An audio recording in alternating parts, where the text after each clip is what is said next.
বেশি বেশি পরকালের ফিকির, মৌতের স্মরণ। আরো দরকার আল্লাহর বেশি বেশি জিকির আজগার করা, নিত্যদিনের জিকির আজগারগুলো প্রতিদিন করা।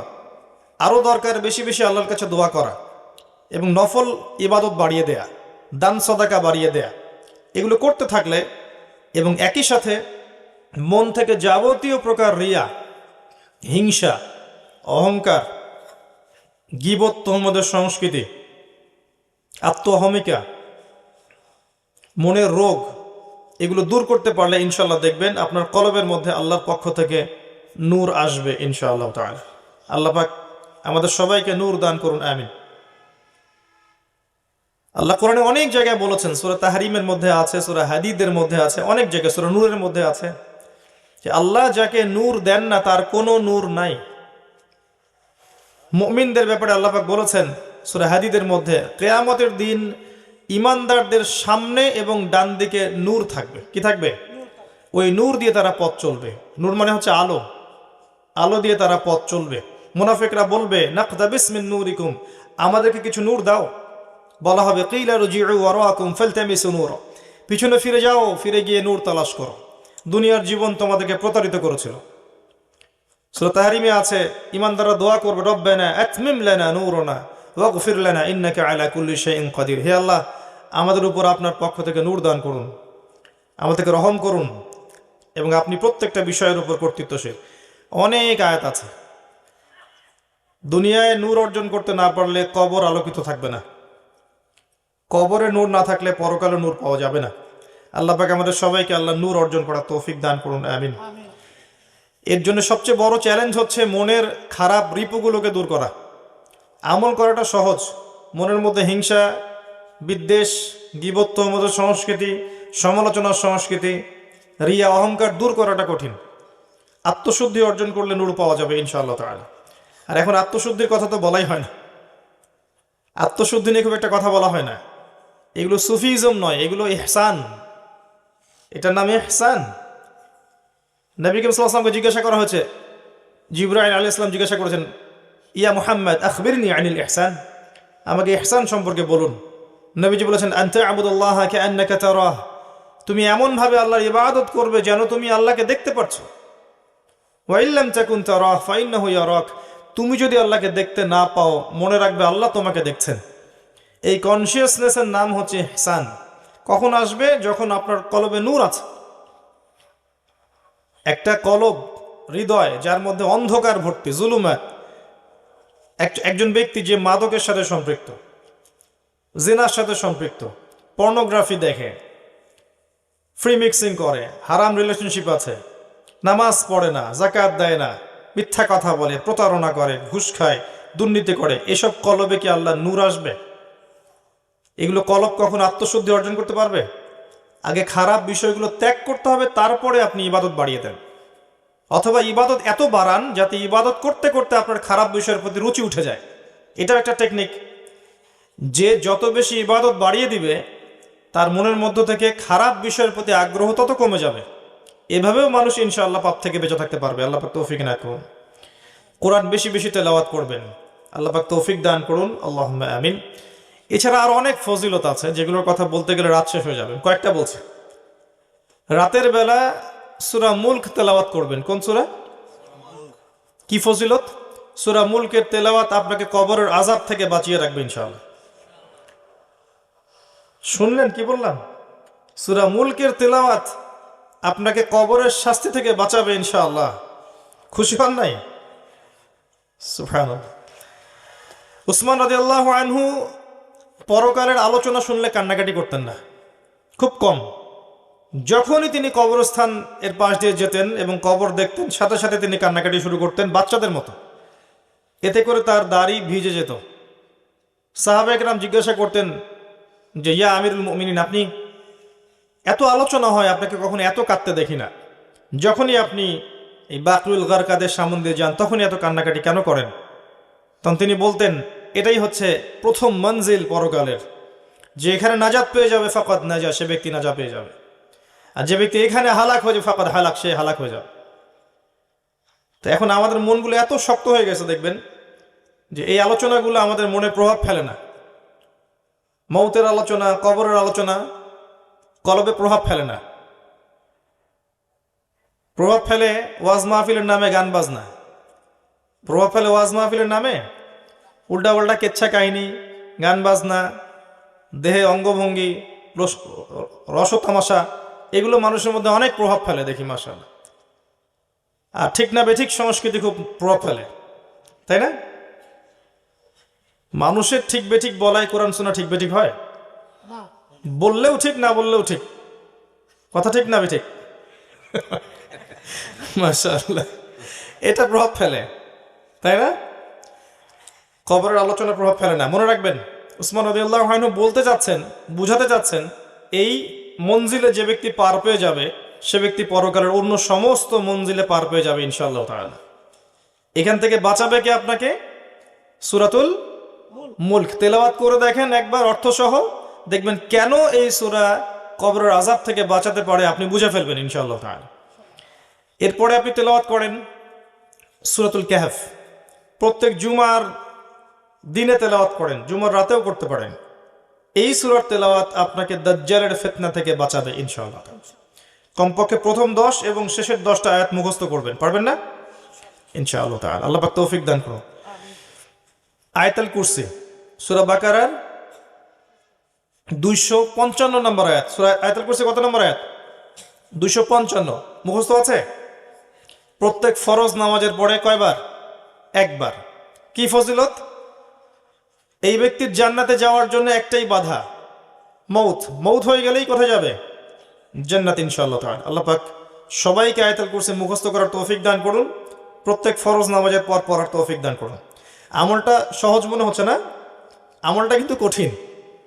কিভাবে কঠিন? 5 ওয়াক্ত নামাজ তো আগে পড়তে হবে, তাই না?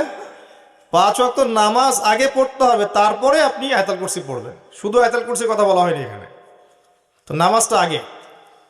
তারপরে আছে সূরা বাকারা এবং সূরা আলে ইমরান। সূরা বাকারা যেখানে তেলাওয়াত করা হয় সেখান থেকে শয়তান পালিয়ে যায়। সূরা বাকারার তেলাওয়াতে বরকত নেমে আসবে, সূরা বাকারার তেলাওয়াত ছেড়ে দিলে জীবনে আক্ষেপ নেমে আসবে। মনে রাখবেন, সূরা বাকারার তেলাওয়াত করলে জীবনে বরকত নেমে আসবে, আর সূরা বাকারার তেলাওয়াত যে ছেড়ে দিবে তার জীবনে আক্ষেপ নেমে আসবে। আমাদের জীবনে আক্ষেপ কেন এত? 2-4 দিন আগে আপনাদের এখানে একটা লেকচার দিয়েছিলাম ভালোবাসা নিয়ে, মনে আছে? কেউ হয়তো শুনেন নাই, ইউটিউবে শুনছেন। তো গতকালকেও মাশাআল্লাহ অনেক ভালোবাসলেন, তাই না? তো গতকালকেও দেখলাম নিউজে যে কিছু যুবক, তরুণ যুবক আক্ষেপ করছে, খুব আক্ষেপ। কি আক্ষেপ? যে তাদের গার্লফ্রেন্ড পায়নি তারা, এটাই আক্ষেপ। এবং মিছিল করছে, সংগঠন তৈরি করেছে। দেখবেন মানে কোন লেভেলে মানুষ চলে গেছে চিন্তা করেন। অনেকে ফাগুন পালন করলো, ভ্যালেন্টাইন্স পালন করলো, ওরা বিক্ষোভ মিছিল করছে কারণ আমরা গার্লফ্রেন্ড পাইলাম না কেন। সুবহানাল্লাহ। এবং এর ইউনিভার্সিটির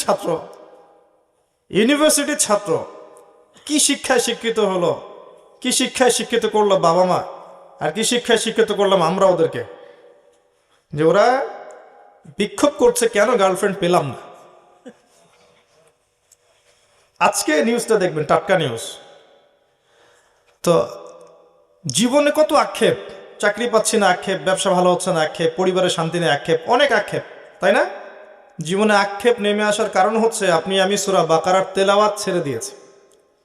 সূরা বাকারার তেলাওয়াত শুরু করেন, দেখবেন জীবনে বরকত নেমে আসবে ইনশাআল্লাহ। এবং সূরা বাকারা এবং আলে ইমরান আপনার জন্য পরকালে সুপারিশ করবে ইনশাআল্লাহ। পরকালে সুপারিশ করা চারটাখানি কথা না। ওই দিন কোনো মানুষের জন্য কি করবে না? সুপারিশ করতে পারবে না। সাধারণভাবে আল্লাহ অনুমতি দিলে সেটা আলাদা বিষয়। এই সময় নামাজ, রোজা, কোরআন তেলাওয়াত, কোরআনের সূরা, আপনার সাদাকা, শহীদগণ, ওলামায়ে কেরাম, নবী, তারা আপনার পক্ষে সুপারিশ করবে ইনশাআল্লাহ তাআলা। তবে এর তো কিছু শর্ত আছে। এমনি সুপারিশ করবে? শর্ত আছে। কিছু কাজ করলে না পরে বোনাস পাওয়া যাবে, কাজই নাই বোনাস কিভাবে পাবে? সূরা বাকারা এবং আলে ইমরান তেলাওয়াত করবেন। এরপরে আছে সূরা বাকারার শেষের 3 আয়াত। কয় আয়াত? অথবা 2 আয়াতও করতে পারেন। নবী সাল্লাল্লাহু আলাইহি ওয়াসাল্লাম বলেছেন রাতের বেলা মানে ওই পশ্চিমাদের মতো রাত নয় যে 12টার পরে রাত শুরু হয়, এমন নয়। রাতের সংজ্ঞা তো এখন আমরা বুঝি না, আমরা মনে করি রাত 12টা থেকে দিন 12টা এরকম বানিয়েছি না। ইসলামে রাত শুরু হবে সূর্য ডোবা থেকে। সূর্য ডুবে গেছে আপনার রাত শুরু, আর সূর্য যখন উঠবে তখন থেকে দিন শুরু। আমরা তো ব্রেইন ওয়াশ জাতি, যা বুঝিয়েছে তাই বুঝেছি আর কি। ইসলামে রাত শুরু হবে সূর্য ডোবা থেকে। সূর্য ডোবা থেকে নিয়ে আপনি আমলটা করতে পারবেন। সেটা হচ্ছে সূরা বাকারার শেষের 2টা বা 3টা আয়াত পড়বেন। সারা রাত ইবাদত করলে যে নেকি পেতেন, এই 3টা আয়াত তেলাওয়াত করলে সে নেকি পাবেন ইনশাআল্লাহ। এবং সারা রাত আপনার দৃশ্য অদৃশ্যের যে কোনো ক্ষতি থেকে আল্লাহ পাক আপনাকে হেফাজত করবেন ইনশাআল্লাহ, সূরা বাকারার এই শেষের 3 আয়াতের কারণে। মুখস্থ আছে কয়জনের? হাত তোলেন। সূরা বাকারার শেষের 3 আয়াত কয়জনের মুখস্থ আছে?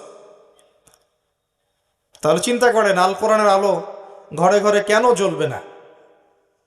প্রত্যেক ঘরে ঘরে তো কোরআন ঢোকেনি এখনো। ঢুকেছে?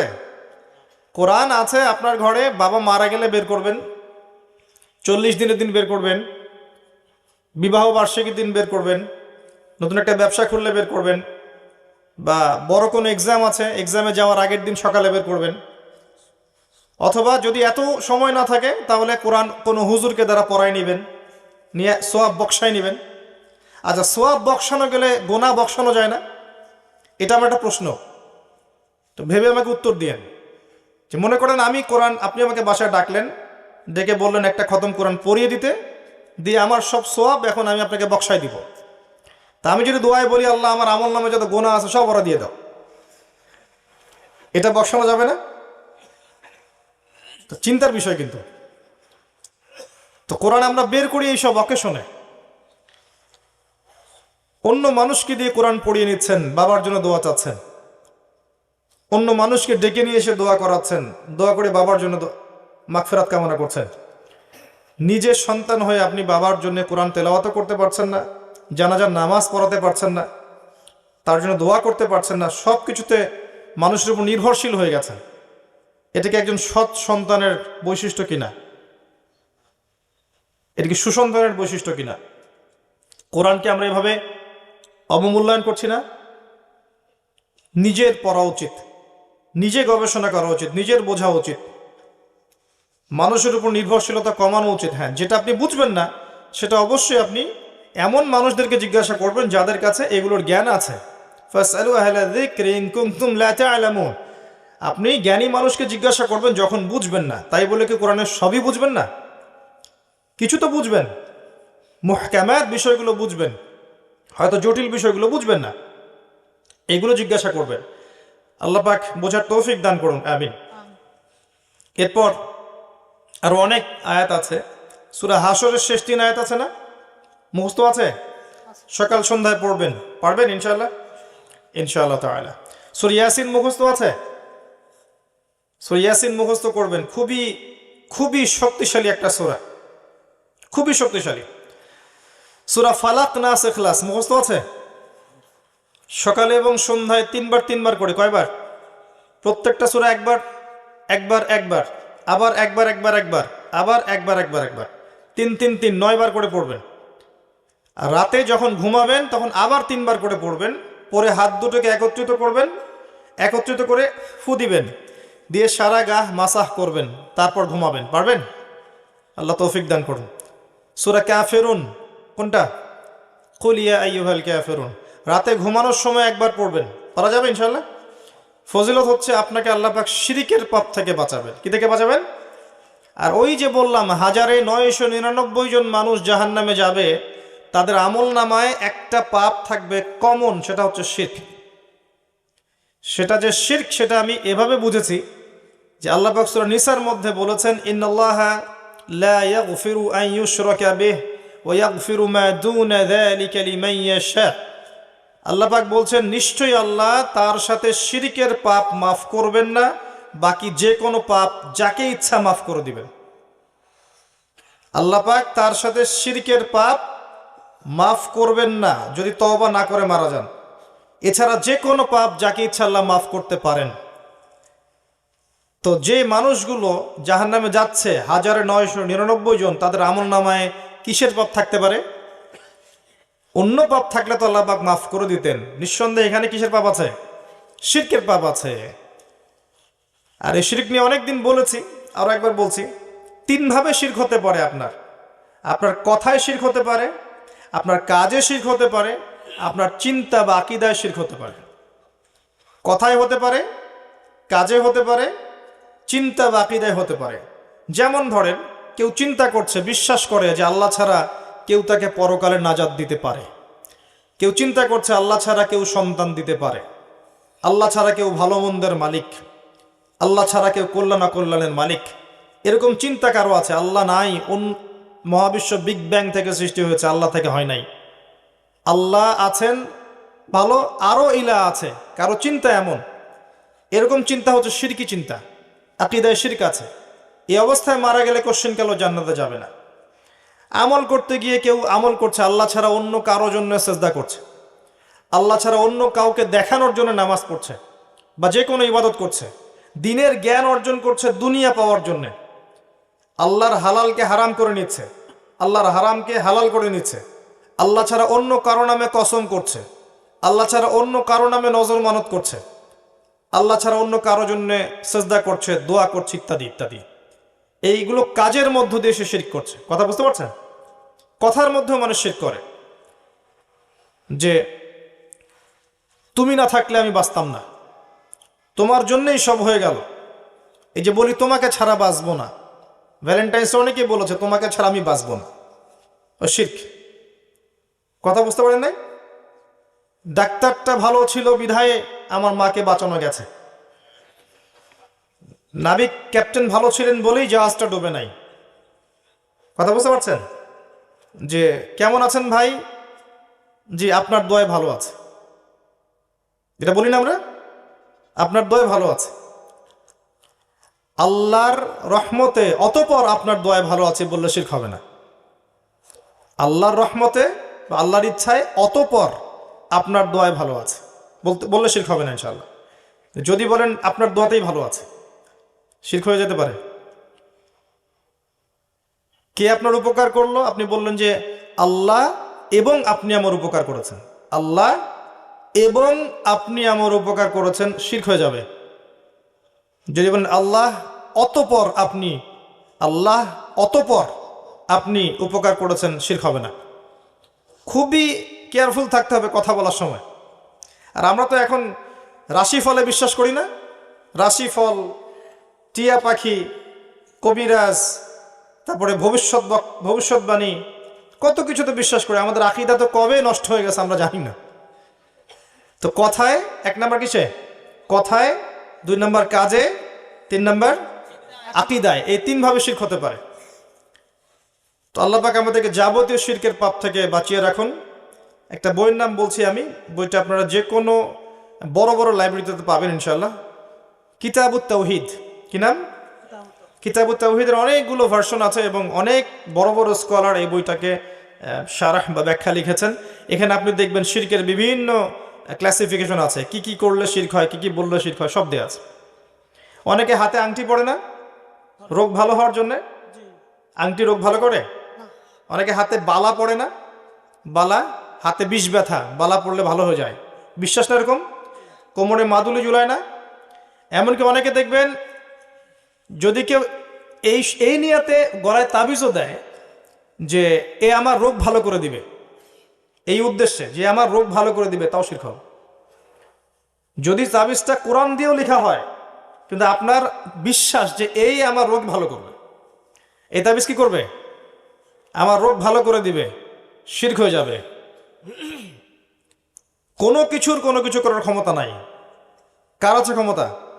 আল্লাহর। মাধ্যম আপনি অবলম্বন করতে পারেন যে যেগুলো বৈধ। যেমন অসুস্থ হলে নবী সাল্লাল্লাহু আলাইহি ওয়াসাল্লাম চিকিৎসা করতে বলেছেন। কি করতে বলেছেন? আপনি চিকিৎসা করলে শিরক হবে না, কারণ আপনি চিকিৎসা করছেন সুন্নাহ উপর আমল করার স্বার্থে। নবী করিম সাল্লাল্লাহু আলাইহি ওয়াসাল্লাম চিকিৎসা করতে বলেছেন, আপনি চিকিৎসা করবেন। কিন্তু যদি বিশ্বাস রাখেন যে এই ওষুধ খেলেই রোগটা আমার ভালো হবে, এটাও শিরক হয়ে যাবে। খেলেই ভালো হবে এমন নয়, আল্লাহর হুকুম হলে পরে ভালো হবে ইনশাআল্লাহ। এমন অনেক রোগী আছেন যাদের একটা রোগ আছে, সেম রোগ আরও অনেক রোগীর আছে, দেখবেন 50 জনের ভালো হয়েছে, বাকি 50 জনের ভালো হয় নাই। একই মূলনীতি মানলে বাকি 50 জনের কেন ভালো হলো না? কি সমস্যা? একই ওষুধ তো খেয়েছে।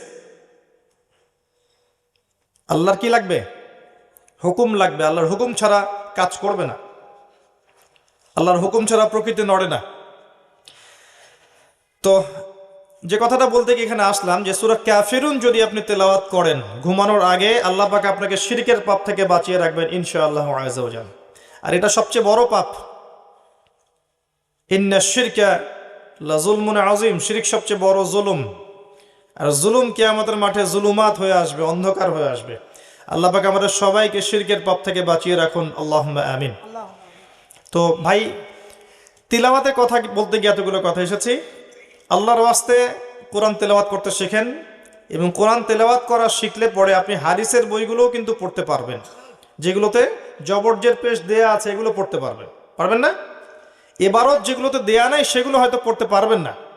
তো এখন অনেক প্রকাশনা বের হয়ে গেছে যেগুলোর মধ্যে জবরজের পেশ দেয়া আছে, নিচে অনুবাদও দেয়া আছে, আপনি চাইলে কিন্তু পড়তে পারবেন হাদিসের বইগুলো। মূল বই না, এগুলো হচ্ছে বিভিন্ন প্রকাশনার বই, এগুলো কিন্তু মূল হাদিসের বই নয়। আর মূল এবারত না পড়া শিখলে আপনি বড় বড় বইগুলো পড়তে পারবেন না, এবং এই যে গবেষণামূলক যে পড়াশোনা এটা করতে পারবেন না। এটা অনেক উঁচু লেভেলের পড়া, এর জন্য মাদ্রাসায় অনেক সময় দিতে হয়, আলেম ওলামার কাছে বছরের পর বছর বসে থেকে থেকে থেকে এগুলো শিখতে হয়। এটা পরের সাবজেক্ট।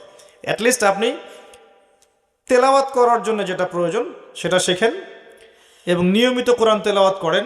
এটা আমার অনুরোধ। আল্লাহ পাক আপনাদের সবাইকে নিয়মিত কোরআন তেলাওয়াত করার তৌফিক দান করুন, আমিন। আমাকেও দান করুন, আমিন।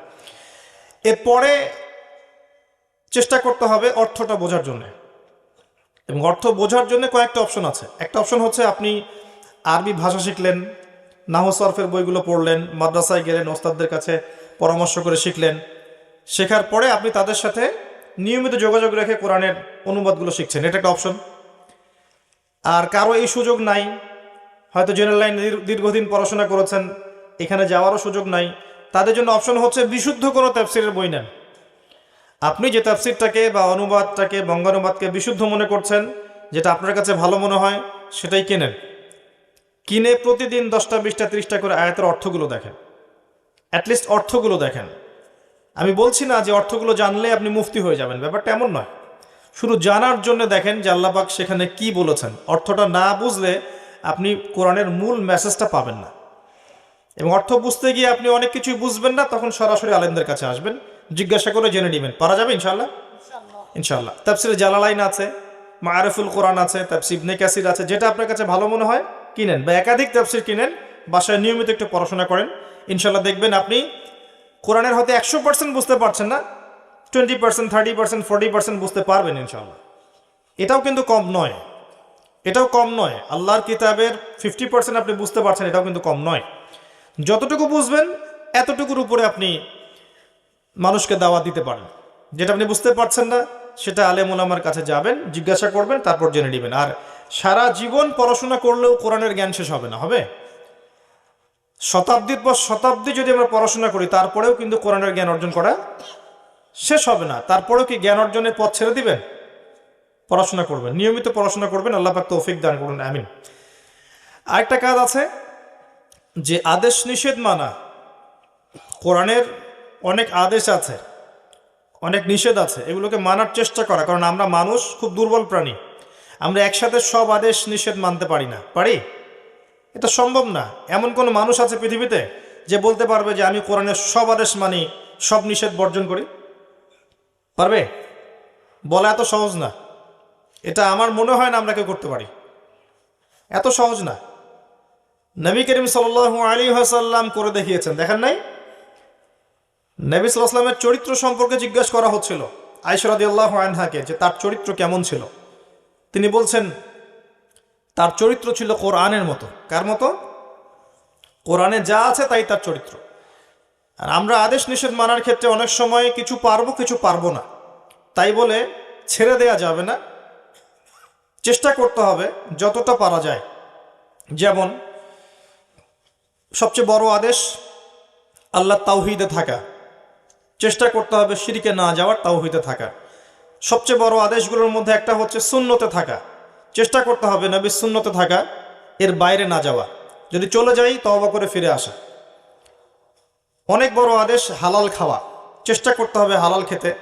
যদি না পারি কোনো কারণে, বাধ্য হয়ে যাই, আল্লাহর কাছে দোয়া করতে হবে, আল্লাহ আমার জন্য হালাল রিজিকের পথ প্রশস্ত করে দাও, আমি হারাম থেকে তওবা করে ফিরে আসতে চাই। পারা যাবে না?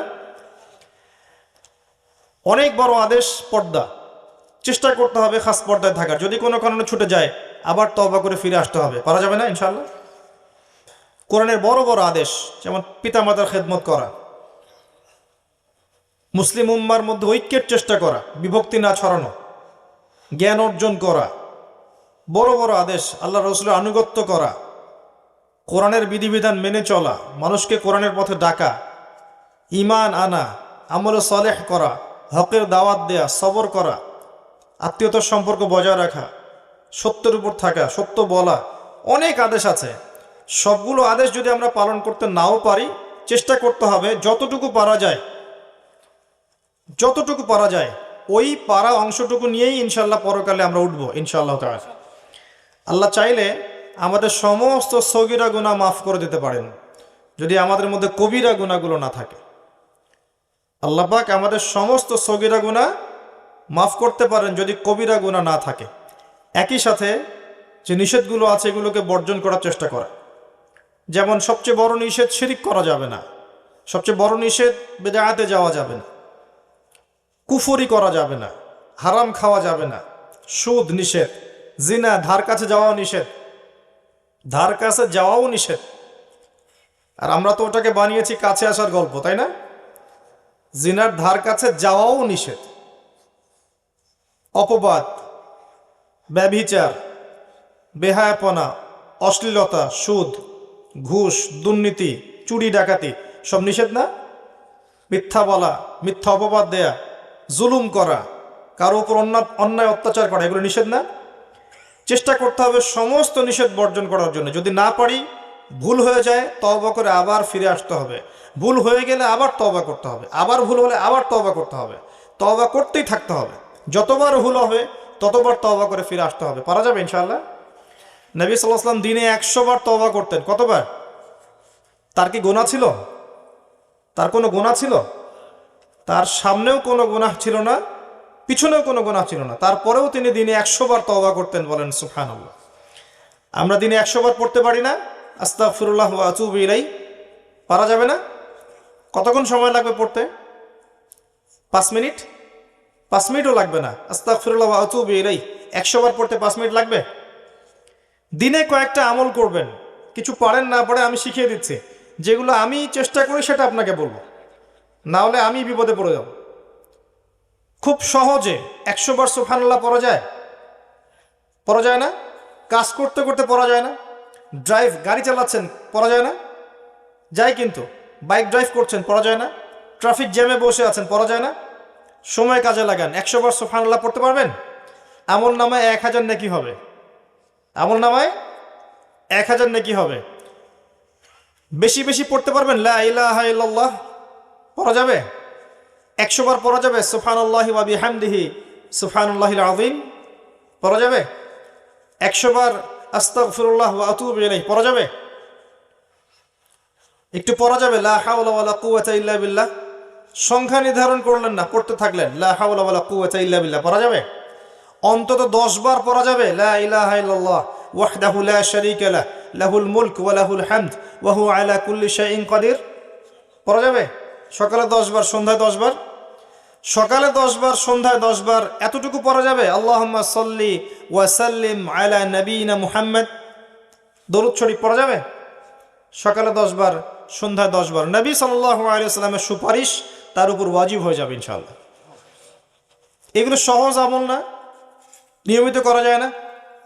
নিয়মিত আমলে না থাকলে ভাই, পাপ থেকে দূরে থাকা এত সহজ নয়। নিয়মিত আমল না করলে কলবে মরিচা ধরবেই। আর একদিন 2 দিন 3 দিন 1 মাস 1 বছর না করতে করতে কলব দিয়ে দুর্গন্ধ বের হবে। তখন এত সহজে মানুষকে ভালো পথে আনা যাবে না। আল্লাহ পাক আমাদের সবাইকে নিয়মিত জিকির আজগারগুলো করার তৌফিক দান করুন, আমিন। একটা বইয়ের নাম বলছি, এর মধ্যে সমস্ত জিকির আজগার দোয়াগুলো পাবেন, বলবো? এটার অ্যাপস পাওয়া যায় গুগল প্লে স্টোরে, অ্যাপসটাও ডাউনলোড করতে পারেন। হিসনুল মুসলিম, কি নাম? হিসনুল মুসলিম। বইটা কিনেন, সমস্ত দোয়া দেয়া আছে, ফজিলত দেয়া আছে, ঝাড়ফুঁকের চিকিৎসাও দেয়া আছে। এটার অ্যাপসও আছে, গুগলে ডাউনলোড করেন। আজে বাজে অ্যাপস ডিলিট করেন, আজে বাজে অ্যাপসগুলো ফেলে দেন। কতগুলো গেমস আছে মোবাইলে? কার কার মোবাইলে গেমস আছে হাত তোলেন দেখি। লজ্জার কিছু নাই, হাত তোলেন। সাহস করে বলছে ডিলিট করেন। 1 মিনিট সময় দিলাম, এখনই ডিলিট করেন, আনইনস্টল করেন। কারো ফোনের জন্য গেমস না থাকে। পাবজি আছে কার কার মোবাইলে? হাত তোলেন। ফ্রি ফায়ার কার কার মোবাইল আছে? এখনই আনস্টল করেন করে হিসনুল মুসলিম অ্যাপসটা ডাউনলোড করেন। প্রত্যেক দিন ঘুমানোর সময় অ্যাপসটা পড়বেন, পারা যাবে? ওয়াদা করেন প্রত্যেক দিন ঘুমানোর সময় এই অ্যাপসটা দেখবেন কি কি লিখা আছে, কোন কোন দোয়া, এবং ছোট ছোট দোয়াগুলো মুখস্থ করবেন। এই যে বাজারে যান না, বাজারে দিনে একবার করে যান না? যান তো সবাই। বাজারে গিয়ে যদি একটা দোয়া কেউ পড়ে, একটা দোয়া, মাত্র একটা দোয়া, তার আমল নামায় 10 লাখ নাকি লেখা হয়। কত লাখ? 10 লাখ। লা ইলাহা ইল্লাল্লাহ ওয়াহদাহু লা শারীকা লাহ লাহুল মুলক ওয়া লাহুল হামদ ইউহয়ী ওয়া ইউমীত ওয়া হুয়া হাইয়্যুন লা ইয়ামুত বিয়াদিহিল খায়রু কুল্লুহু ওয়া হুয়া আলা কুল্লি শাইইন কাদির। 10 লক্ষ নাকি লেখা হয়ে গেছে। বাজারে গিয়ে পড়বেন, দিনে একবার বাজারে যাবেন, গিয়ে দোয়াটা পড়ে চলে আসবেন। সিরিয়াসলি, আব্দুল্লাহ বিন ওমর রাদিয়াল্লাহু আনহু বাজারে যেতেন ইচ্ছা করে সালাম দেওয়ার জন্য, দোয়া পড়ার জন্য। তাদের তো চিন্তা ছিল পরকাল কেন্দ্রিক, পরকালের ব্যবসায় কেমন করে লাভ করব আমরা। আর আমাদের চিন্তা কি কেন্দ্রিক? দুনিয়া কেন্দ্রিক। বাজারে যাব পণ্য কিনতে, তারা বাজারে গিয়েছেন বিনা প্রয়োজনে দোয়া পড়ার জন্য। যাই হোক, এই দোয়াগুলো করবেন, ডেইলি জিকির আজগারগুলো করবেন। আল্লাহ পাক সবাইকে নিয়মিত জিকির করা তৌফিক দান করুন, আমিন। এতে করে আপনার কলব পরিচ্ছন্ন হবে ইনশাআল্লাহ তাআলা। কোরআনে আদেশ নিষেধ মানার পর একটা বড় কাজ আছে, এটা হচ্ছে এর দাওয়াত মানুষের কাছে প্রচার করা। কি প্রচার করবেন? যতটুকু আপনি জানেন এতটুকু প্রচার করবেন। যে বিষয়ে আপনার জ্ঞান নাই সেটা প্রচার করবেন না। বাল্লিগু আন্নী ওয়ালাউ আয়া, একটা আয়াতও যদি জানা আমার পক্ষ থেকে, এটা প্রচার করুন। যেটা আপনি জানেন না সেটা আপনি প্রচার করবেন না। আপনার দাওয়াতে যদি মানুষ আল্লাহর পথে ফিরে আসে, ভালো হয়, এই সমস্ত মানুষের আমল নামায় যে নেকি লিখা হবে এর একটা অংশ আপনি পাবেন ইনশাআল্লাহ তাআলা। আলী রাদিয়াল্লাহু আনহুকে নবী সাল্লাল্লাহু আলাইহি ওয়াসাল্লাম বলেছিলেন, লাউ ইয়াহদি আল্লাহু বিকা রাজুলান ওয়াহিদা, যদি আল্লাহ পাক তোমার দ্বারা একজন ব্যক্তিকেও হেদায়েত করান, খায়রুল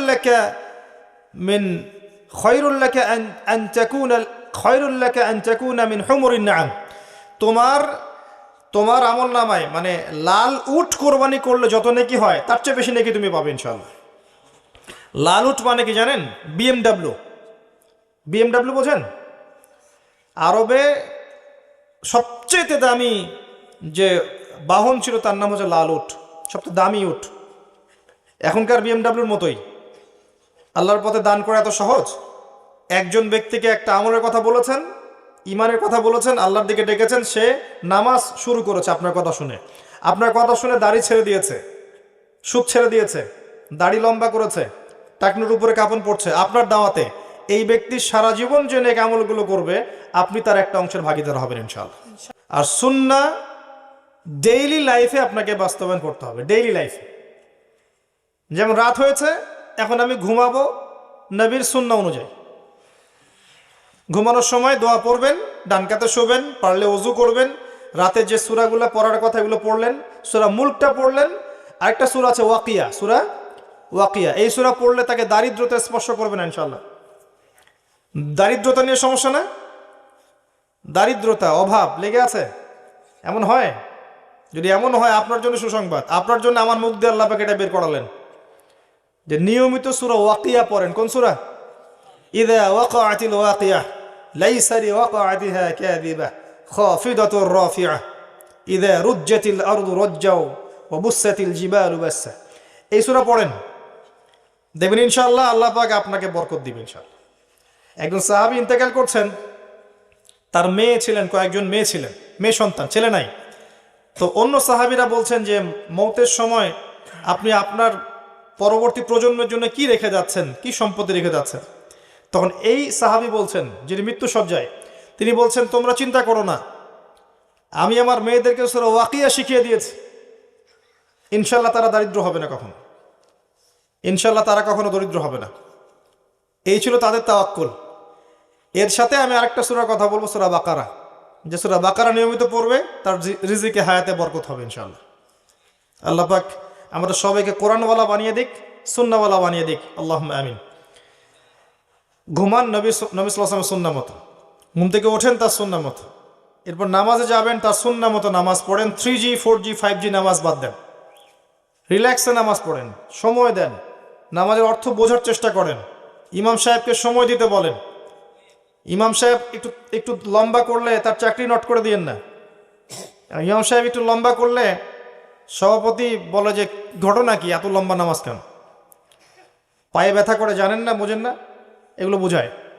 নামাজ পড়ার স্বাধীনতা দেন তাকে, নবীর সুন্নাহ মতো সে নামাজ পড়াবে, এবং তিনি হচ্ছেন আপনার নেতা, সেখানে সেই আপনার নেতা এবং সে আপনার ইমাম, আমির, তার কথা আপনাকে শুনতে হবে, তাকে ফলো করতে হবে।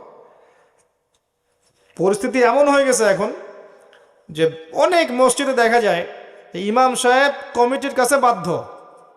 এটা কি জন্য হবে? ইমাম সাহেবকে দেখা যায় অনেক সময় কমিটির আন্ডারে মনে হয় যেন চাকরি করছে। এটা কি চাকরি করা? এটা কি চাকরি প্রফেশন?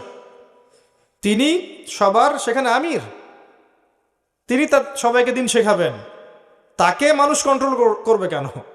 তিনি বরং সমাজ কন্ট্রোল করবেন। বিষয়টা এমন হওয়া উচিত ছিল। এটা আমাদের দুর্ভাগ্য। এত বেশি মসজিদের প্রয়োজন নাই তো, আমাদের এত বেশি বেশি মসজিদের প্রয়োজন নাই তো। মানুষের হারাম টাকা নিয়ে নিয়ে হারামখোরদেরকে ওখানে ঢুকায় হারাম টাকা দিয়ে এত বেশি মসজিদ করতে হবে, কে বলেছে আমাদেরকে? হালাল টাকার 2-4টা মসজিদ রাখেন না, সেখানে হালাল মানুষদেরকে দায়িত্ব দেন, এনাফ। যত তেল দিয়ে দিয়ে হারাম টাকা ঢুকিয়েছেন তত দেখবেন যে সম্মানিত মানুষদের সম্মান চলে গেছে, অসম্মানী ব্যক্তি সম্মানিত ব্যক্তিকে রুল করছে। বাস্তবতা এমন হয়ে গেছে এখন, একটু ডানে বামে কথা বললেই চাকরি নট, খুতবায় ফজিলতের বয়ান করেই যাবে, কিচ্ছু বলবে না, দেখবেন সুদের বিরুদ্ধে একটা খুতবা দিয়েছে, চাকরি নট, শেষ। আর আসার দরকার নেই, আসছেন ভালো কথা, পরের জুমায় আসেন না। এরকম হলো চলবে না। নামাজ এবং মসজিদের স্বাধীনতা ইমাম সাহেবদেরকে দিতে হবে। হ্যাঁ, তাদের ভুল ত্রুটি হবে না এমন নয়, ভুল ত্রুটি হতে পারে। তার ভুল কে ধরবে? তার ভুল ধরবে তার মতো একজন মানুষ। তার ভুল এমন কেউ কেন ধরবে যে তার মতো জ্ঞান রাখে না, যে কোরআন সুন্নাহর কিছুই জানে না, সে কেন তার ভুল ধরতে যাবে? একজন আলেম আর একজন আলেমের ভুল ধরবে, তাই নয় কি? একজন ডক্টর, বিশেষজ্ঞ ডক্টর বুঝতে পারবেন যে অমুক ডক্টরের কি ভুল হয়েছে। আমি কি বুঝতে পারবো নাকি একজন ডক্টরের কি ভুল হয়েছে? একজন আলেমের ভুল একজন আলেম ধরবে। সমালোচনার একটা সীমা আছে তো, যে কেউ যার বিরুদ্ধে কথা বলতে পারে না। পলিটিক্স হচ্ছে, ধরেন পলিটিশিয়ানরা পলিটিক্স করছে, আমি তো তার ভুল এত সহজে ধরতে পারবো না, কারণ আমি তো পলিটিক্স বুঝি না। যে বোঝে সে কথা বলবে, সবাইকে সব জায়গায় কথা বলতে হবে না তো। কথা বলছে ইকোনমিক্স সেকশনে সবার কি সমান জ্ঞান আছে? আমি কেন তার ভুল ধরতে যাব যেটা আমি জানি না? একজন অর্থনীতিবিদ আর একজন অর্থনীতিবিদের ভুল ধরতে পারে যে হ্যাঁ তোমার এটা ভুল আছে। এই বিষয়টা আমাদের বুঝতে হবে যে সবাইকে সবার যার যার সম্মান দিতে হবে, সবাইকে সব জায়গায় কথা বলতে হবে না। আল্লাহ পাক আমাদেরকে বোঝার তৌফিক দান করুন। ইমাম সাহেবদেরকে স্বাধীনতা দিতে হবে তাদেরকে নামাজ পড়াতে, এবং তাদের তালিমের ব্যাপারে, দার্সের ব্যাপারে, খুতবার ব্যাপারে, কথার ব্যাপারে স্বাধীনতা প্রদান করতে হবে। তার ভুল ত্রুটি মার্ক করবে তার সমমানের কোনো ব্যক্তি। আল্লাহ পাক আমাদেরকে বাস্তবতা বোঝার তৌফিক দান করুন। নামাজ তার মতো করে পড়েন, 3G 4G নামাজ পড়েন না। রমজান মাস আসলে আমাদের নামাজ থাকে না, খেয়াল করে দেখছেন? রুকুর ঠিক থাকে না, সেজদার ঠিক থাকে না। এত দ্রুত নামাজ কেন পড়তে হবে? যদি আমি 40 রাকাত নামাজ পড়ি এবং তার 2-4টা রাকাত নামাজও আমার রুকু সেজদা ঠিক না হয়, তাহলে ওর চেয়ে তো আমার 4 রাকাত নামাজ পড়া ভালো ছিল রুকু সেজদা ঠিক করে। এত যে কষ্ট করছি আমি, রুকু ঠিক থাকছে না, সেজদা ঠিক থাকছে না, তাসবিহ পড়ার সময় পাচ্ছেন না, কিয়াম ঠিক থাকছে না, সোজা হয়ে দাঁড়াচ্ছি না, অনেক মসজিদে এমন হচ্ছে। তো এগুলো তো সেই নামাজ নয় যে নামাজ নবী সাল্লাল্লাহু আলাইহি ওয়াসাল্লাম পড়িয়েছেন। আমাদেরকে ইবাদতের কোয়ালিটি বাড়াতে হবে, কোয়ান্টিটি না। আমাদের কোয়ালিটি ভালো হতে হবে, ইবাদতের কোয়ালিটি হবে বেস্ট, কোয়ান্টিটিটা বড় কথা নয়। আপনার কোয়ালিটি কত ভালো ছিল, এটা হচ্ছে মূল কথা। আল্লাহ পাক এগুলো বোঝার তৌফিক দান করুন, আমিন। নামাজটাকে নামাজের মতো না পড়লে কিন্তু ওই নামাজ পরকালে উপকারে আসবে না, এবং ওই নামাজ পড়ার পরেও মানুষ খারাপ কাজ করবে। কথা ছিল নামাজ পড়লে মানুষ খারাপ কাজ করবে না, এমনটাই কথা ছিল কোরআনে, ইন্না সলাতা তানহা আনিল ফাহশাই ওয়াল মুনকার। যখন নামাজ পড়েও আমরা খারাপ কাজ করছি, তার মানে আমরা আমাদের নামাজকে সঠিকভাবে পড়ছি না। সঠিকভাবে বুঝে শুনে পড়লে, ধীর স্থিরভাবে এই কাজ আমরা করতাম না, এটাই বাস্তবতা। নামাজ শেষে আপনি আপনার বাসায় ফিরে আসেন, খাওয়া দাওয়া করেন, ইস্তেঞ্জা করেন, আপনি কর্মক্ষেত্রে যান, প্রত্যেকটা ক্ষেত্রে নবী করিম সাল্লাল্লাহু আলাইহি ওয়াসাল্লামের সুন্নাহ মেনে চললে পরেই আপনার জীবনটা কোরআন সুন্নাহ মোতাবেক হবে ইনশাআল্লাহ। তো আমি মূল প্রথম পয়েন্টটা নিয়ে আলোচনা শেষ করলাম আর কি, যে প্রথমেই পড়াশোনা, আর এই পড়াশোনার মধ্যে কোরআন সুন্নাহ কেন্দ্রিক এতগুলো কাজ চলে আসবে। এরপরে যার যার ক্ষেত্রে জানা অনুযায়ী আমল করতে হবে। আমল ঠিক না থাকলে শুধু জ্ঞান দিয়ে লাভ নাই। আর এই জায়গায় সবচেয়ে বড় বিপদে আছে আমরা যারা কথা বলছি টুকটাক, এরা সবচেয়ে বড় বিপদের চেয়ারে বসে আছে। আমরা হয়তো জানি অনেক কিছুই, জানা অনুযায়ী আমল না থাকলে আমাদের ভাগ্যে খারাপই আছে। আল্লাহ পাক আমাকে এবং আপনাদের সবাইকে হেফাজত করুন, আমি সত্যি বলছি। আপনারা হয়তো অনেক আয়োজন করে ইনভাইট করেন, সময় কাটাতে আমার ভালো লাগে, আসতে ভালো লাগে, দিনের দুটো কথা বলতে বলে ভালো লাগে। তখন আরও বেশি ভালো লাগে যখন দেখি মানুষ আমার কথা শুনে আল্লাহর পথে আসছে। অনেকে রেসপন্স করছে, ভাই আমি দাঁড়িয়ে রাখিনি, আপনার লেকচার শুনে দাঁড়িয়ে রেখেছি, ভাই আমি নামাজ পড়তাম না, আপনার লেকচার শুনে নামাজ ধরেছি, ভালো লাগে। কিন্তু আমি সবচেয়ে বেশি ভয় পাই এই চেয়ারগুলোতে। আমার মনের কথা বলছি যে এমন কোনো মাহফিল নাই, খুব কম মাহফিল আছে বা খুব কম লেকচার আছে যেটা দেওয়ার আগে আমি 2 রাকাত নামাজ পড়ি নাই। 2 রাকাত নামাজ পড়ে আল্লাহর কাছে দোয়া করি না যে আল্লাহ আমি যা বলছি তার উপরে আমাকে আগে আমল করার তৌফিক দান করো, নাহলে আমি পরকালে ওই সব মানুষের অন্তর্ভুক্ত হয়ে যাব যাদের ব্যাপারে আল্লাহ পাক বলেছেন লিমা তাকুলুনা মা লা তাফআলুন। তোমরা এমন কথা কি কারণে বলো যেই কাজ তোমরা নিজেরাই করো না। এবং এমন অনেক আলেম জাহান্নামে যাবে, এমন অনেক আলেম জাহান্নামে যাবে যারা জ্ঞান অনুযায়ী আমল করতো না। এই ব্যাপারে ফয়জুল কালাম নামে একটা বই আছে, মাদ্রাসায় পড়ানো হয় বইটা, মাদ্রাসাতেও আছে বইটা, ফয়জুল কালাম, অনেক চমৎকার একটা বই। এখানে দেখবেন এই শ্রেণীর আলেমদের শাস্তি কি সেটা সম্পর্কে অনেকগুলো হাদিস আছে। জাহান্নামীরা শাস্তি ভোগ করতে থাকবে, এরপর দেখা যাবে হঠাৎ দুর্গন্ধ ছুটছে, প্রচণ্ড দুর্গন্ধ। তখন সমস্ত জাহান্নামীরা একত্রিত হয়ে একজন ব্যক্তির কাছে জড়ো হবে, হয়ে বলবে যে তুমি কি আমল করতা, এমনিতে জাহান্নামে আমরা কষ্টে ছিলাম, শাস্তিতে ছিলাম, তার মধ্যে তোমার এই দুর্গন্ধের চোটে টিকা যাচ্ছে না, তুমি কি আমল করতা। তখন সেই ব্যক্তি বলবে আমি আলেম ছিলাম কিন্তু আমার জ্ঞান আমাকে উপকৃত করে নাই। তো সবচেয়ে ডেঞ্জারাস জায়গায় বসে থাকে যারা এখানে বসে কথা বলে, যারা মিম্বরে দাঁড়ায়, বা যারা দিন নিয়ে মানুষকে কিছু নসিহত করতে চায়, এটা সবচেয়ে ডেঞ্জারাস জায়গা আছে, ইনক্লুডিং মি, আমি অলসো। আল্লাহ পাক আমাদেরকে বাঁচাক এবং কথা অনুযায়ী কাজ করার তৌফিক দান করুন, আল্লাহুম্মা আমিন। এবং এটা খুবই ডিফিকাল্ট, তাই দোয়া করছি এবং আপনাদের কাছে দোয়া চাচ্ছি যেন আমরা বা আমি যা বলছি এর উপর আমল করতে পারি। আমাদের জন্য দোয়া করবেন, এটা আমাদের একটা গুরুত্বপূর্ণ কাজ এবং এটা সবাইকেই করার চেষ্টা করতে হবে। এরপরে আসেন হালাল রিজিকের ব্যাপারে সচেষ্ট হওয়া। আমাদের বেসিক কাজ হালাল রিজিকের ব্যাপারে সচেষ্ট হওয়া। জীবন চলে যাক, আপনি সুদে যায়েন না, ঘুষে যায়েন না, দুর্নীতি করেন না, মানুষের সম্পদ আত্মসাৎ করে খায়েন। অল্প ছোট্টখাট্টো কোনো ব্যবসা করেন, ছোটোখাটো ব্যবসা করেন, ছোট চাকরি করেন, সরকারি হোক বেসরকারি হোক, চাকরি করেন, ব্যবসা করেন, যেখানে আপনি হালাল খাচ্ছেন, এই হালালের টাকাটুকু দিয়ে ইবাদত করেন, পরিবারটা চালান, ইনশাল্লাহ দেখবেন আপনার ইবাদতও কবুল হয়ে গেছে, আপনার পরিবারও জান্নাতে যাবে ইনশাল্লাহ। যখনই এখানে হারাম ঢোকাবেন, আপনার এই ইবাদতগুলো আল্লাহর দরবার পর্যন্ত পৌঁছাবে না।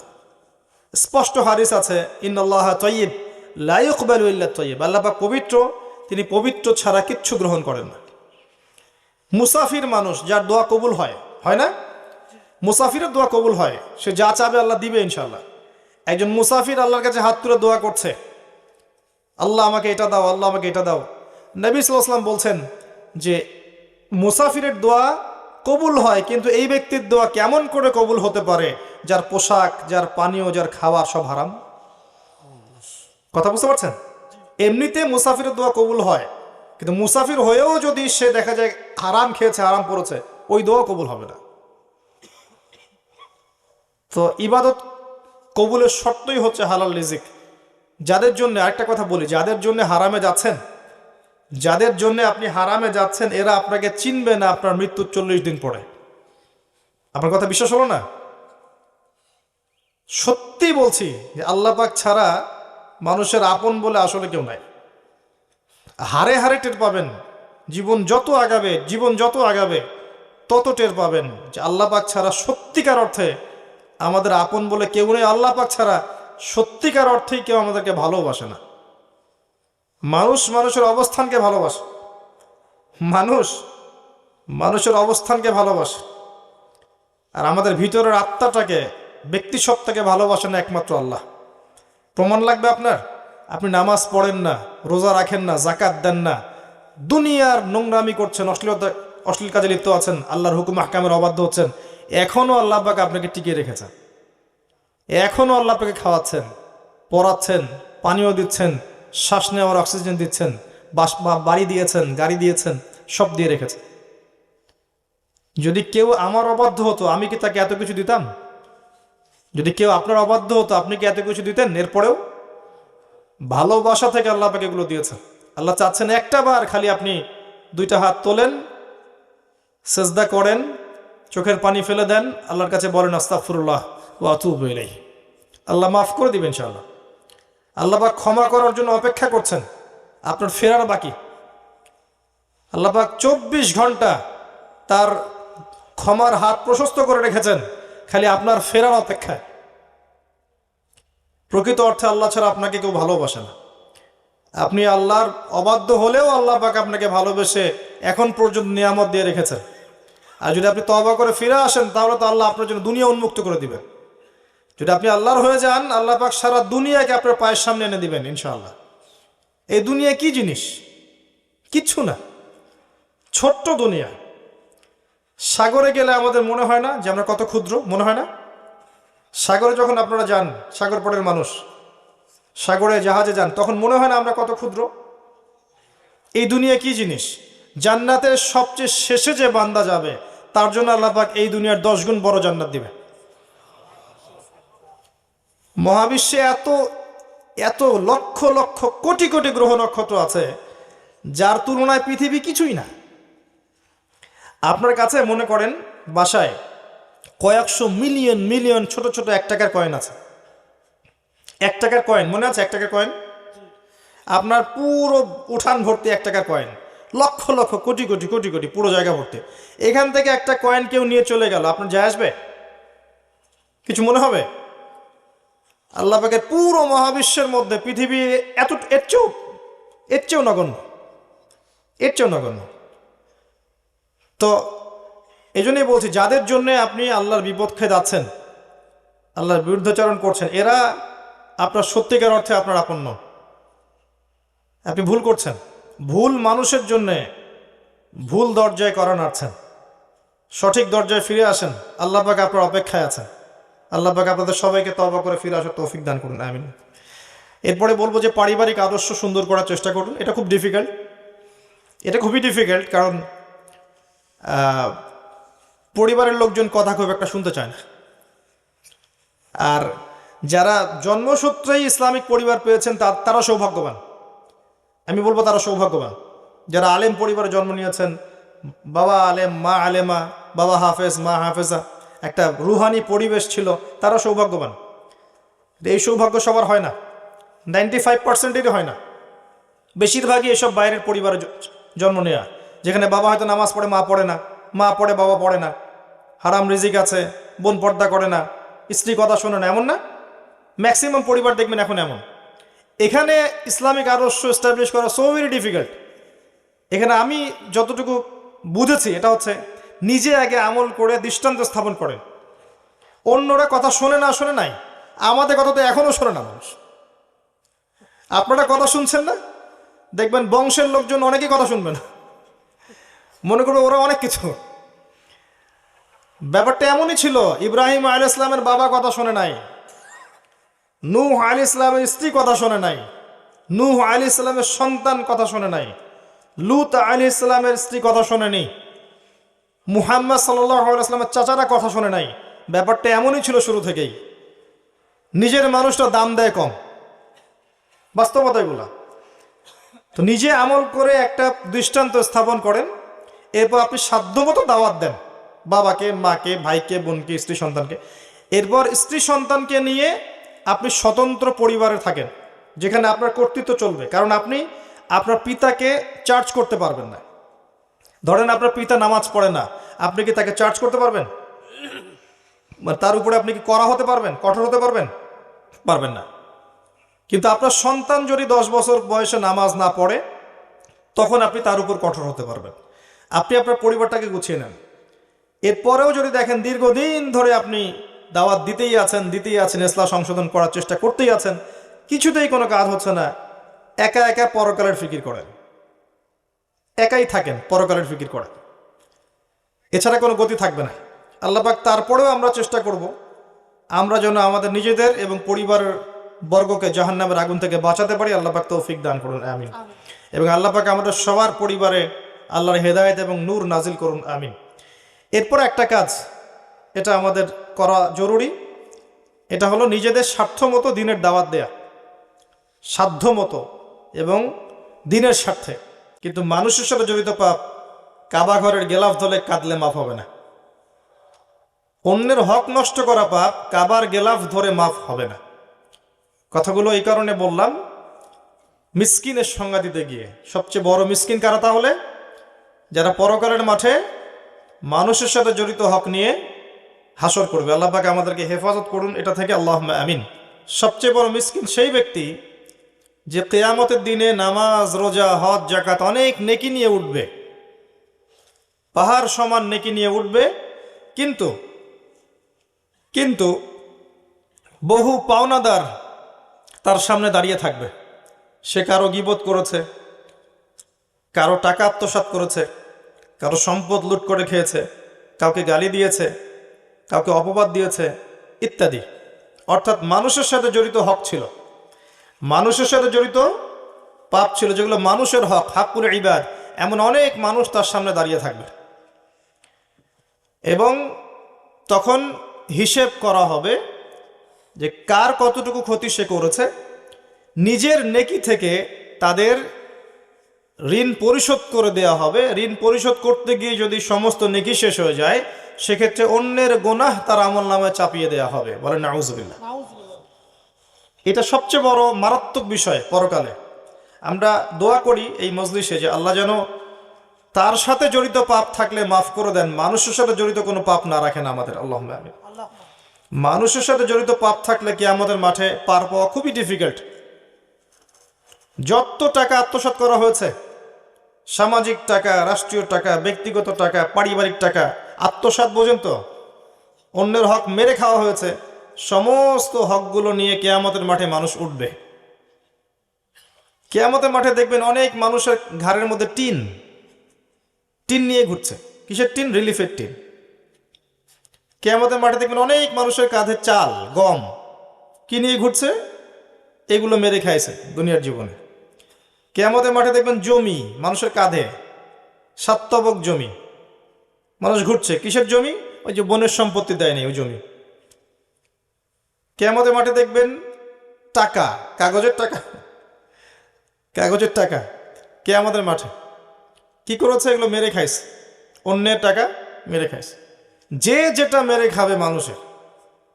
এমনকি কেউ যদি কাউকে গালি দেয় অন্যায়ভাবে, গীবত করে, এমনকি যদি মিথ্যা অপবাদ দেয়, ব্যভিচারের অপবাদ, জেনার অপবাদ, চরিত্র খারাপ ইত্যাদি অপবাদ দেয়, গালিগালাজ করে, টাকা ধার নিয়ে টাকা ফেরত না দেয়, জমি খেয়ে ফেলে, জুলুম করে, যেটাই করবে এটা তার ঘাড়ে চাপিয়ে দেওয়া হবে, সেটা নিয়ে সে আল্লাহর দরবারে হাজির হবে। নবী সাল্লাল্লাহু আলাইহি ওয়াসাল্লাম বলেছিলেন, তোমরা দুনিয়াতেই মৃত্যুর আগেই তোমাদের পরস্পরের হকগুলোকে মিটিয়ে ফেলো, কারণ কিয়ামতের মাঠে তোমাদের এই সুযোগটা থাকবে না। লা বাইউন ফিহি ওয়ালা খুল্লাহ, সেখানে কোনো ব্যবসা থাকবে না, কোনো চুক্তি থাকবে না। তখন কি হবে? যদি আমি আপনার টাকা মেরে খেয়ে থাকি, তাহলে আমার আমলনামা থেকে নেকি আপনাকে দিয়ে পুষিয়ে দিতে হবে। দিতে দিতে যদি নাউজুবিল্লাহ আমার নেকি শেষ হয়ে যায়, তাহলে আপনার ওই পরিমাণ গুনাহ আমার আমলনামা চাপিয়ে দেওয়া হবে। এবার আপনি যাবেন জান্নাতে আর আমি যাব জাহান্নামে, নাউজুবিল্লাহ। খুব সতর্ক থাকবেন। দুনিয়াতে মানুষের হক নষ্ট করেন না, অন্যের হক নষ্ট করেন না। আল্লাহর সাথে কি হক আছে সেটা আলাদা বিষয়। আল্লাহর সাথে আপনার অনেক হক। মনে করেন আপনি নামাজ পড়েন নাই, রোজা রাখেন নাই, ঠিক আছে, আপনি আল্লাহর হক নষ্ট করেছেন। আল্লাহর হক ছিল যাকাত, আপনি দেন নাই। আল্লাহ পাক চেয়েছিলেন আপনি হজ ফরজ হয়ে গেছে, হজ করেন, আপনি করেননি। আল্লাহ পাকের অনেক হক আপনার উপরে, কিন্তু একটা দিন আপনার মনের মধ্যে চেতনা আসলো যে না, আমাকে আল্লাহর সামনে দাঁড়াতে হবে, আমাকে আমার পাপ মাফ করাতে হবে। আপনার মনের মধ্যে আল্লাহর প্রতি ফিকির আসলো, ঈমান আসলো, নূর আসলো। আপনি নামাজ পড়লেন 2 রাকাত ওযু করে, চোখের পানি ফেলে দিলেন, চোখের পানি ছেড়ে দিয়ে আপনি বললেন, আল্লাহ, সারা জীবন তোমার সাথে অনেক অন্যায় করেছি, আল্লাহ তোমার অনেক হুকুম আহকাম আমি লঙ্ঘন করেছি। আজকে আমি খালেস মনে তোমার কাছে তওবা করছি, আল্লাহ তোমার সাথে জড়িত আমার সমস্ত পাপ তুমি মাফ করে দাও। আল্লাহ পাক এক মুহূর্তের মধ্যে আপনার সমস্ত পাপকে নেকি দিয়ে পরিবর্তন করে দিবেন ইনশাআল্লাহ তাআলা। বেশি বেশি পরকালের ফিকির, মৌতের স্মরণ। আরো দরকার আল্লাহর বেশি বেশি জিকির আজগার করা, নিত্যদিনের জিকির আজগারগুলো প্রতিদিন করা। আরো দরকার বেশি বেশি আল্লাহর কাছে দোয়া করা এবং নফল ইবাদত বাড়িয়ে দেয়া, দান সদাকা বাড়িয়ে দেয়া। এগুলো করতে থাকলে এবং একই সাথে মন থেকে যাবতীয় প্রকার রিয়া, হিংসা, অহংকার, গীবত, তোহমতের সংস্কৃতি, আত্মহমিকা, মনের রোগ, এগুলো দূর করতে পারলে ইনশাআল্লাহ দেখবেন আপনার কলবের মধ্যে আল্লাহর পক্ষ থেকে নূর আসবে ইনশাআল্লাহ তাআলা। আল্লাহ পাক আমাদের সবাইকে নূর দান করুন, আমিন। আল্লাহ কোরআনে অনেক জায়গায় বলেছেন, সূরা তাহরিমের মধ্যে আছে, সূরা হাদীদের মধ্যে আছে, অনেক জায়গায় সূরা নূরের মধ্যে আছে যে আল্লাহ যাকে নূর দেন না তার কোনো নূর নাই। মুমিনদের ব্যাপারে আল্লাহ পাক বলেছেন সূরা হাদীদের মধ্যে, কিয়ামতের দিন ঈমানদারদের সামনে এবং ডান দিকে নূর থাকবে। কি থাকবে? ওই নূর দিয়ে তারা পথ চলবে।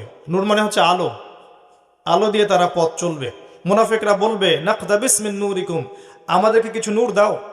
বলা হবে, কিলা রুজিউ ওয়ারাকুম ফালতামিসু নূর, পিছনে ফিরে যাও, ফিরে গিয়ে নূর তালাশ করো। দুনিয়ার জীবন তোমাদেরকে প্রতারিত করেছিল। সূরা তাহরিমে আছে, ঈমানদাররা দোয়া করবে, রব্বানা আতমিম লানা নূরানা ওয়াগফির লানা ইন্নাকা আলা কুল্লি শাইইন কাদির। হে আল্লাহ, আমাদের উপর আপনার পক্ষ থেকে নূর দান করুন, আমাদেরকে রহম করুন, এবং আপনি প্রত্যেকটা বিষয়ের উপর কর্তৃত্বশীল। অনেক আয়াত আছে। দুনিয়ায় নূর অর্জন করতে না পারলে কবর আলোকিত থাকবে না।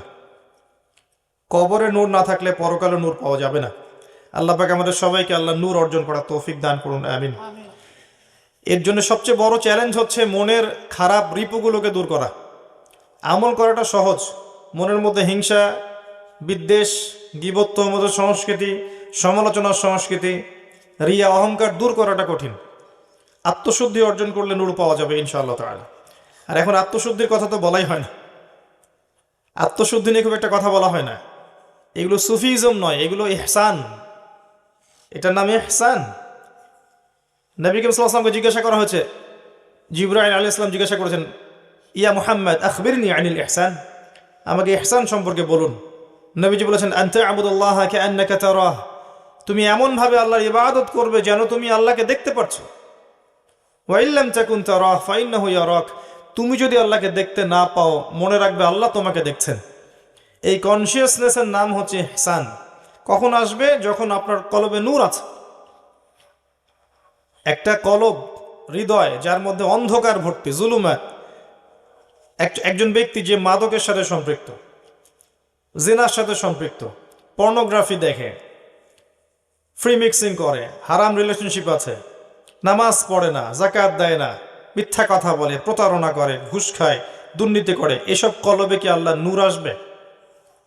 এগুলো কলব কখন আত্মশুদ্ধি অর্জন করতে পারবে? আগে খারাপ বিষয়গুলো ত্যাগ করতে হবে, তারপরে আপনি ইবাদত বাড়িয়ে দেন। অথবা ইবাদত এত বাড়ান যাতে ইবাদত করতে করতে আপনার খারাপ বিষয়ের প্রতি রুচি উঠে যায়। এটাও একটা টেকনিক। যে যত বেশি ইবাদত বাড়িয়ে দিবে তার মনের মধ্য থেকে খারাপ বিষয়ের প্রতি আগ্রহ তত কমে যাবে। এভাবেও মানুষ ইনশাআল্লাহ পাপ থেকে বেঁচে থাকতে পারবে। আল্লাহ পাক তৌফিক দান করুন। কোরআন বেশি বেশি তেলাওয়াত করবেন, আল্লাহ পাক তৌফিক দান করুন, আল্লাহুম্মা আমিন। এছাড়া আর অনেক ফজিলত আছে যেগুলোর কথা বলতে গেলে রাত শেষ হয়ে যাবে। কয়েকটা বলছে। রাতের বেলা সূরা মুলক তেলাওয়াত করবেন। কোন সূরা? কি ফজিলত? সূরা মুলকের তেলাওয়াত আপনাকে কবরের আযাব থেকে বাঁচিয়ে রাখবে ইনশাআল্লাহ। শুনলেন কি বললাম? সূরা মুলকের তেলাওয়াত আপনাকে কবরের শাস্তি থেকে বাঁচাবে ইনশাআল্লাহ। খুশি হন নাই? সুবহানাল্লাহ। উসমান রাদিয়াল্লাহু আনহু পরকালের আলোচনা শুনলে কান্নাকাটি করতেন না, খুব কম।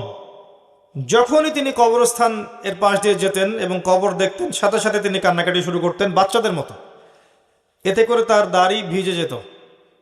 সাহাবায়ে কেরাম জিজ্ঞাসা করতেন যে, ইয়া আমিরুল মুমিনিন, আপনি এত আলোচনা হয়, আপনাকে কখনো এত কাঁদতে দেখি না। যখনই আপনি এই বাকরুল গারকাদের সামনে দিয়ে যান তখনই এত কান্নাকাটি কেন করেন?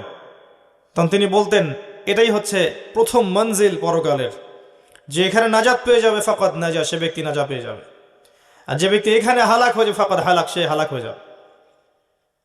তো এখন আমাদের মনগুলো এত শক্ত হয়ে গেছে, দেখবেন যে এই আলোচনাগুলো আমাদের মনে প্রভাব ফেলে না। মৌতের আলোচনা, কবরের আলোচনা কলবে প্রভাব ফেলে না। প্রভাব ফেলে ওয়াজ মাহফিলের নামে গান বাজনা, প্রভাব ফেলে ওয়াজ মাহফিলের নামে উল্টা উল্টা কেচ্ছা কাহিনী, গান বাজনা, দেহে অঙ্গভঙ্গি, রস তামাশা, এগুলো মানুষের মধ্যে অনেক প্রভাব ফেলে দেখি মাশাআল্লাহ। আর ঠিক না বেঠিক সংস্কৃতি খুব প্রভাব ফেলে, তাই না? মানুষের ঠিক বেঠিক বলাই কোরআন শোনা ঠিক বেঠিক হয়? বললেও ঠিক, না বললেও ঠিক। কথা ঠিক না বেঠিক? মাশাআল্লাহ, এটা প্রভাব ফেলে, তাই না? কবরের আলোচনা প্রভাব ফেলে না। মনে রাখবেন, উসমান রাদিয়াল্লাহু আনহু বলতে চাচ্ছেন, বুঝাতে চাচ্ছেন, এই মঞ্জিলে যে ব্যক্তি পার পেয়ে যাবে সে ব্যক্তি পরকালের অন্য সমস্ত মঞ্জিলে পার পেয়ে যাবে ইনশাআল্লাহ তাআলা। এখান থেকে বাঁচাবে কে আপনাকে? সূরাতুল মুলক তেলাওয়াত করে দেখেন একবার অর্থসহ, দেখবেন কেন এই সূরা কবরের আযাব থেকে বাঁচাতে পারে, আপনি বুঝে ফেলবেন ইনশাআল্লাহ তাআলা। এরপরে আপনি তেলাওয়াত করেন সূরাতুল কাহফ। প্রত্যেক জুমার দিনে তেলাওয়াত করেন, জুমার রাতেও করতে পারেন। এই সূরার তেলাওয়াত আপনাকে দাজ্জালের ফিতনা থেকে বাঁচাবে ইনশাআল্লাহ। কমপক্ষে প্রথম 10 এবং শেষের 10টা আয়াত মুখস্থ করবেন, পারবেন না? ইনশাআল্লাহ তাআলা। আল্লাহ পাক তৌফিক দান করুন। আয়াতুল কুরসি, সূরা বাকারার 255 নম্বর আয়াত। সূরা আয়াতুল কুরসি কত নম্বর আয়াত? 255। মুখস্থ আছে? প্রত্যেক ফরজ নামাজের পরে কয়বার? একবার। কি ফজিলত? এই ব্যক্তির জান্নাতে যাওয়ার জন্য একটাই বাধা, মৌত। মৌত হয়ে গেলেই কোথায় যাবে? জান্নাত ইনশাআল্লাহ তাআলা। আল্লাহ পাক সবাইকে আয়াতুল কুরসি মুখস্থ করার তৌফিক দান করুন, প্রত্যেক ফরজ নামাজের পর পড়ার তৌফিক দান করুন। আমলটা সহজ মনে হচ্ছে না? আমলটা কিন্তু কঠিন। কিভাবে কঠিন? 5 ওয়াক্ত নামাজ তো আগে পড়তে হবে, তাই না? 5 ওয়াক্ত নামাজ আগে পড়তে হবে, তারপরে আপনি আয়াতুল কুরসি পড়বেন। শুধু আয়াতুল কুরসির কথা বলা হয়নি এখানে, তো নামাজটা আগে। তারপরে আছে সূরা বাকারা এবং সূরা আলে ইমরান। সূরা বাকারা যেখানে তেলাওয়াত করা হয় সেখান থেকে শয়তান পালিয়ে যায়। সূরা বাকারার তেলাওয়াতে বরকত নেমে আসবে, সূরা বাকারার তেলাওয়াত ছেড়ে দিলে জীবনে আক্ষেপ নেমে আসবে। মনে রাখবেন, সূরা বাকারার তেলাওয়াত করলে জীবনে বরকত নেমে আসবে, আর সূরা বাকারার তেলাওয়াত যে ছেড়ে দিবে তার জীবনে আক্ষেপ নেমে আসবে। আমাদের জীবনে আক্ষেপ কেন এত? 2-4 দিন আগে আপনাদের এখানে একটা লেকচার দিয়েছিলাম ভালোবাসা নিয়ে, মনে আছে? কেউ হয়তো শুনেন নাই, ইউটিউবে শুনছেন। তো গতকালকেও মাশাআল্লাহ অনেক ভালোবাসলেন, তাই না? তো গতকালকেও দেখলাম নিউজে যে কিছু যুবক, তরুণ যুবক আক্ষেপ করছে, খুব আক্ষেপ। কি আক্ষেপ? যে তাদের গার্লফ্রেন্ড পায়নি তারা, এটাই আক্ষেপ। এবং মিছিল করছে, সংগঠন তৈরি করেছে। দেখবেন মানে কোন লেভেলে মানুষ চলে গেছে চিন্তা করেন। অনেকে ফাগুন পালন করলো, ভ্যালেন্টাইন্স পালন করলো, ওরা বিক্ষোভ মিছিল করছে কারণ আমরা গার্লফ্রেন্ড পাইলাম না কেন। সুবহানাল্লাহ। এবং এর ইউনিভার্সিটির ছাত্র কি শিক্ষায় শিক্ষিত হলো, কি শিক্ষায় শিক্ষিত করলো বাবা মা, আর কি শিক্ষায় শিক্ষিত করলাম আমরা ওদেরকে, যে ওরা বিক্ষোভ করছে কেন গার্লফ্রেন্ড পেলাম না। আজকে নিউজটা দেখবেন, টাটকা নিউজ। তো জীবনে কত আক্ষেপ, চাকরি পাচ্ছি না আক্ষেপ, ব্যবসা ভালো হচ্ছে না আক্ষেপ, পরিবারের শান্তি নেই আক্ষেপ, অনেক আক্ষেপ, তাই না? জীবনে আক্ষেপ নেমে আসার কারণ হচ্ছে আপনি আমি সূরা বাকারার তেলাওয়াত ছেড়ে দিয়েছি। সূরা বাকারার তেলাওয়াত শুরু করেন, দেখবেন জীবনে বরকত নেমে আসবে ইনশাআল্লাহ। এবং সূরা বাকারা এবং আলে ইমরান আপনার জন্য পরকালে সুপারিশ করবে ইনশাআল্লাহ। পরকালে সুপারিশ করা চারটাখানি কথা না। ওই দিন কোনো মানুষের জন্য কি করবে না? সুপারিশ করতে পারবে না। সাধারণভাবে আল্লাহ অনুমতি দিলে সেটা আলাদা বিষয়। এই সময় নামাজ, রোজা, কোরআন তেলাওয়াত, কোরআনের সূরা, আপনার সাদাকা, শহীদগণ, ওলামায়ে কেরাম, নবী, তারা আপনার পক্ষে সুপারিশ করবে ইনশাআল্লাহ তাআলা। তবে এর তো কিছু শর্ত আছে। এমনি এমনি সুপারিশ করবে? শর্ত আছে। কিছু কাজ করলে না পরে বোনাস পাওয়া যাবে, কাজই নাই বোনাস কিভাবে পাবে?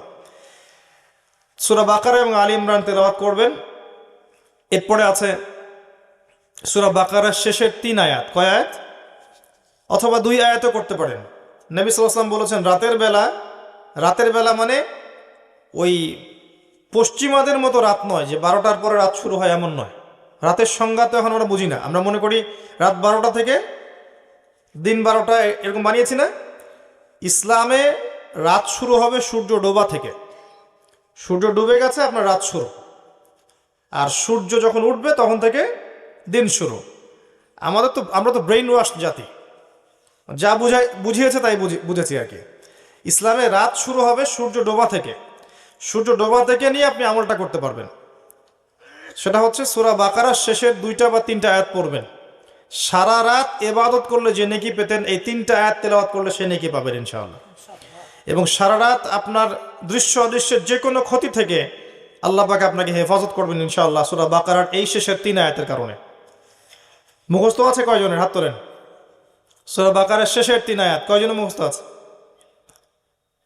তাহলে চিন্তা করেন, আল কোরআনের আলো ঘরে ঘরে কেন জ্বলবে না? প্রত্যেক ঘরে ঘরে তো কোরআন ঢোকেনি এখনো। ঢুকেছে?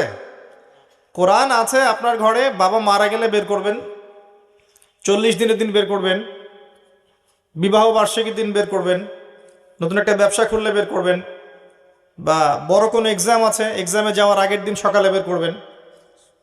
অথবা যদি এত সময় না থাকে তাহলে কোরআন কোনো হুজুরকে দ্বারা পড়াই নেবেন, নিয়ে সোয়াব বক্সাই নেবেন। আচ্ছা, সোয়াব বক্সানো গেলে গোনা বক্সানো যায় না? এটা আমার একটা প্রশ্ন, তো ভেবে আমাকে উত্তর দিয়েন। যে মনে করেন আমি কোরআন, আপনি আমাকে বাসায় ডাকলেন, ডেকে বললেন একটা খতম কোরআন পড়িয়ে দিতে, দিয়ে আমার সব সোয়াব এখন আমি আপনাকে বক্সাই দিব। তা আমি যদি দোয়ায় বলি, আল্লাহ আমার আমল নামে যত গোনা আছে সব ওরা দিয়ে দাও, এটা বক্সানো যাবে না? তো চিন্তার বিষয়। কিন্তু তো কোরআন আমরা বের করি এইসব অকেশনে। অন্য মানুষকে দিয়ে কোরআন পড়িয়ে নিচ্ছেন, বাবার জন্য দোয়া চাচ্ছেন, অন্য মানুষকে ডেকে নিয়ে এসে দোয়া করাচ্ছেন, দোয়া করে বাবার জন্য মাগফিরাত কামনা করছেন। নিজের সন্তান হয়ে আপনি বাবার জন্য কোরআন তেলাওয়াতও করতে পারছেন না, জানাজার নামাজ পড়াতে পারছেন না, তার জন্য দোয়া করতে পারছেন না, সব কিছুতে মানুষের উপর নির্ভরশীল হয়ে গেছেন। এটা কি একজন সৎ সন্তানের বৈশিষ্ট্য কিনা? এটা কি সুসন্তানের বৈশিষ্ট্য কিনা? কোরআনকে আমরা এভাবে অবমূল্যায়ন করছি না? নিজের পড়া উচিত, নিজে গবেষণা করা উচিত, নিজের বোঝা উচিত, মানুষের উপর নির্ভরশীলতা কমানো উচিত। হ্যাঁ, যেটা আপনি বুঝবেন না সেটা অবশ্যই আপনি এমন মানুষদেরকে জিজ্ঞাসা করবেন যাদের কাছে এগুলোর জ্ঞান আছে। ফাসআলু আহলা যিকরি ইন কুনতুম লা তা'লামুন। আপনি জ্ঞানী মানুষকে জিজ্ঞাসা করবেন যখন বুঝবেন না। তাই বলে কি কোরআনের সবই বুঝবেন না?